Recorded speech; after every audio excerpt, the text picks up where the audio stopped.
Kawikaan 8:12-14, 17-22. Akong karunungan ay nakatirang kasama ng katalinuhan, at natatagpuan ko ang kaalaman at tamang kahatulan.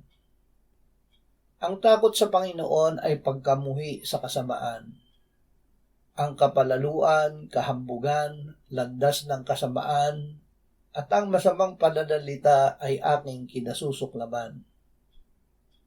Mayroon akong payo at magaling na karunungan. Ako'y may kaunawaan, ako'y may kalakasan. Iniibig ko silang sa akin ay umiibig, at ako'y natatagpuan ng humahanap sa aking masigasig. Nasa akin ang mga kayamanan at dangal, ang kayamanan at kasaganaang tumatagal.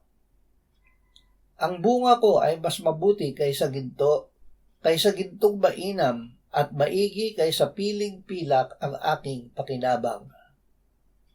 Lumalakad ako sa daan ng katuwiran, sa mga landas ng katarungan, upang aking bigyan ng yaman ang sa akin nagmamahal, upang aking mapuno ang kanilang kabangyaman. Inari ako ng Panginoon sa pasimula ng lakad niya, bago pinasimulan ang kanyang mga gawa ng una. Si Jesus ang ating karunungan.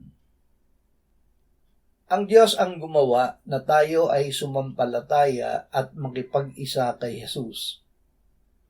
Sa pakikipag-isang ito ay ginawa ng Diyos si Jesus na ating karunungan. Tayo ay na kay Kristo Jesus na naging karunungan para sa atin mula sa Diyos, at katuwiran at kabanalan at katubusan, upang ayon sa nasusulat, ang nagbabalaki ay ipagbalaki ang Panginoon. Sa pamamagitan ni Jesus ay ibinigay sa atin ng Ama ang Espiritu Santo.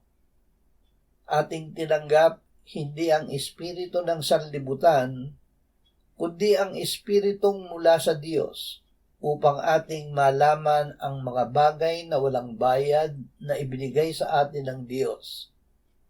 Dahil sa Espiritu Santo, nasa atin ang pag-iisip ni Kristo.